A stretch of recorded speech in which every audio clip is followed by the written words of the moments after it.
Aqui, vamos falar um pouquinho de teologia. Eu tenho estudado um pouco sobre a teologia tradicional e fala o seguinte, né, que Deus, ao criar o mundo, criar o universo, criar todos os seres, as coisas invisíveis e as visíveis, Ele criou e tudo santo, tudo perfeito, as leis da física, tudo funcionando ok, bacana, até que um anjo que Ele criou, se rebelou contra Ele. Segundo a teologia, a versão mais aceita é a seguinte, de que Deus apresentou para o homem, para os anjos, o seu propósito de criar uma outra casta de seres vivos, inferior aos anjos, e faria desses seres criados, seres humanos, a sua imagem e semelhança, e o elevaria através da encarnação do Verbo Divino. Aí começa. Esse anjo, ele não aceita se submeter a Deus por conta de que os seres humanos inferior aos anjos seria elevado e o Verbo Divino encarnaria, seria um dos homens, né? Seria homem e elevaria a espécie humana. E mais, além da espécie humana, usaria uma mulher, por meio dela, ele se tornaria carne e elevaria essa mulher ao ponto mais alto de todas as criaturas. Lúcifer, que era o portador de luz, ele se sente ciumado com a situação. Ele não aceita se submeter aos desígnios de Deus. Aí começa toda uma rebelião cósmica, uma rebelião angelical. Contra ele, Miguel se levanta e ele é deposto do seu cargo e vem à Terra e introduz o pecado no mundo. O mundo, Jardim do Éden, Adão, Eva, seres criados, animais, tal. É introduzido o pecado e a morte passa para todos e é isso. Adão peca, Eva peca, essa criação é toda manchada, toda maculada pelo pecado. Mas Deus, no propósito, ele continua no seu propósito. Ele escolhe Maria, Maria concorda com a escolha e Maria se submete aí à vontade de Deus e ali, beleza, Cristo, o Verbo Divino, se encarna, vive como homem, dá um exemplo, morre a morte de cruz, sofre toda a ignomínia, toda a perseguição, é odiado, perseguido, maltratado, morto, ressurreto no terceiro dia, no domingo da ressurreição. Próximo capítulo.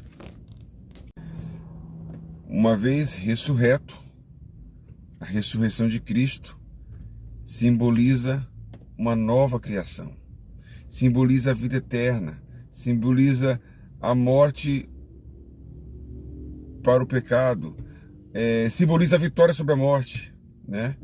Cristo, ao ressurgir, ele simboliza a vitória sobre a morte, a vitória sobre a velha criação. E ele ali é o segundo Adão, o Adão que não pecou, o Adão que é o primogênito. E eleva, sim, a raça, uma espécie humana, porque ele é homem como você.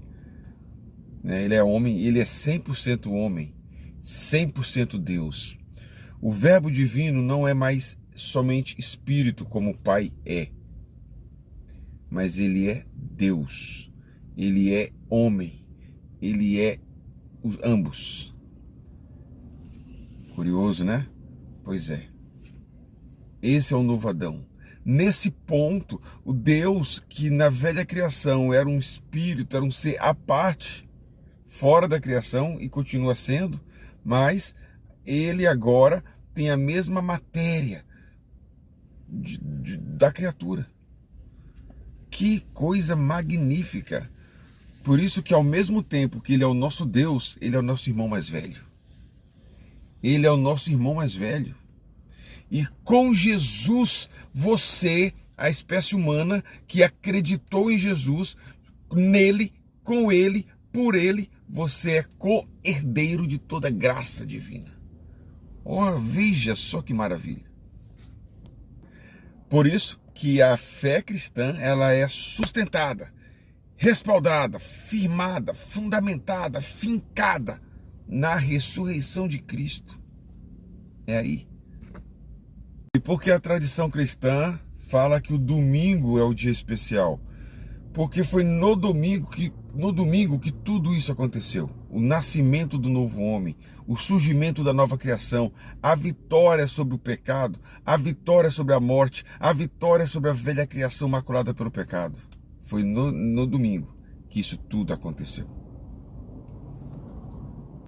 Por isso que Deus agora é Emanuel, agora ele é Deus conosco.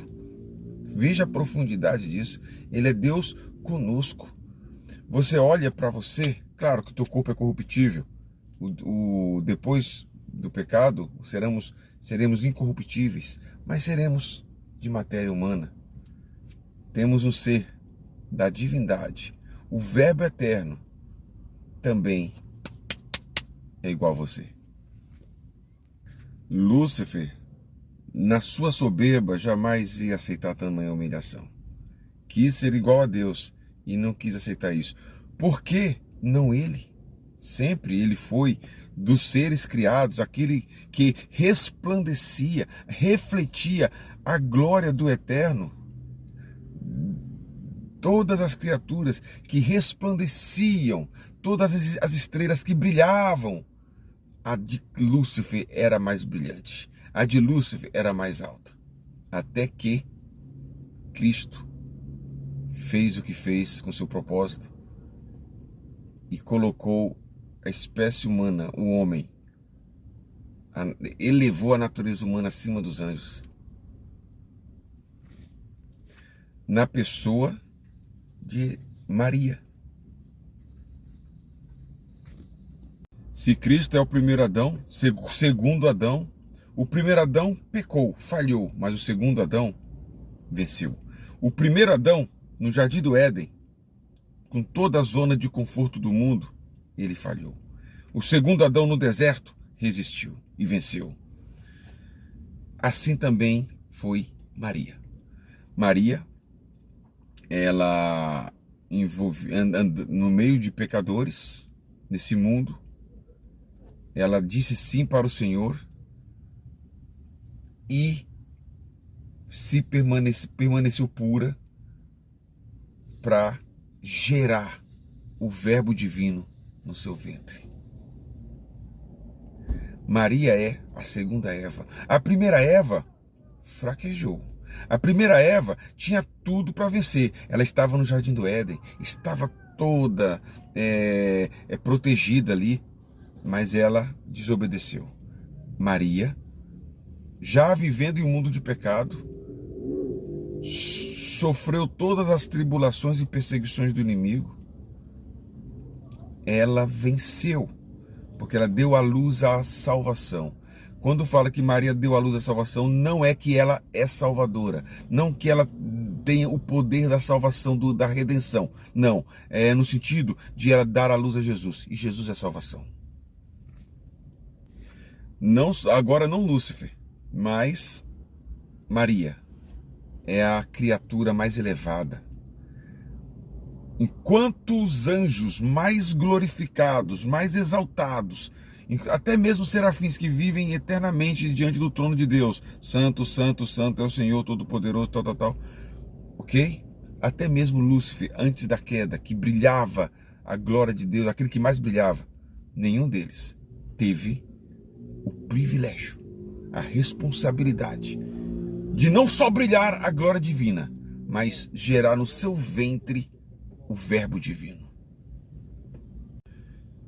Quando Deus fala para Adão e Eva lá, depois deles terem comido do fruto proibido, ele olha para Adão e fala: maldita é a terra sobre tal. Fala para a mulher: ele te dominará e tu serás submissa a ele, teu parto será de dores. E ele fala para a serpente: e porém inimizade entre ti e a mulher. Aqui temos várias interpretações. A interpretação tradicional é de que a mulher é Maria. A interpretação de algumas igrejas é que Maria, a mulher é a igreja. Mas levando para o lado tradicional, a Maria, que é a mulher, e a inimizade e a serpente é uma inimizade eterna. Não eterna, perene, né? Enquanto houver vida entre eles aí, o Lúcifer e seus anjos e suas hostes vão odiar Maria com todas as suas forças. Porque ele era o querubim cobridor. Logo abaixo de todas as ordens angélicas vem o homem. E na criação, na ordem natural das coisas, o homem foi criado primeiro e a mulher é colocado o nome de auxiliadora. E ela é elevada. Porque Deus, em algum momento, lá para Paulo, ele disse que Deus faz das coisas pequenas, né, dos menores vasos, o maior vaso. O próprio Cristo falou para Pedro, porque Deus escolheste as coisas pequeninas desse mundo para confundir as grandes. Claro que o contexto ali era um contexto onde ele estava se revelando para Pedro. Mas aplica-se para todos os momentos da história. Deus pega aquele ser, aquele vaso minúsculo, e é nele que Deus faz o maior. Que impressionante.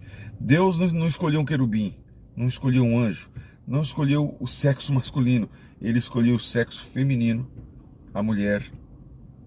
Primeiro que biologicamente só a mulher mesmo poderia gerar, dar à luz ao verbo divino. Porque no princípio era o verbo. O verbo estava com Deus e em Deus. E o verbo era Deus. Desde toda a eternidade, que nós não conseguimos mensurar, o verbo divino sempre esteve em Deus. O verbo divino é a manifestação do Deus eterno e todo-poderoso. É por meio do verbo divino que o Deus todo-poderoso criou os céus, estrelas, seres invisíveis e visíveis. O verbo divino, por meio de Deus, sendo ele também Deus, porque no princípio ele estava com Deus e ele era Deus, num amálgama profundo que a mente humana não consegue entender. Ele fez carne e habitou entre nós. Por isso que antes, na velha criação, Deus e o seu Filho e seu Espírito fora de toda a criação. Depois, a hoste de seres criados. E logo abaixo, os seres humanos. Na nova criação, o Criador tem a mesma matéria da criatura, seres humanos. Ao mesmo tempo que ele é o nosso Criador, ele é o nosso irmão. E nele, com ele e por ele, nós somos herdeiros do grande Deus Pai Todo-Poderoso. Cristo, desta forma, é tudo em todos. Ele é nosso Deus, nosso Criador, nosso Pai, nosso amigo e muito mais, nosso irmão.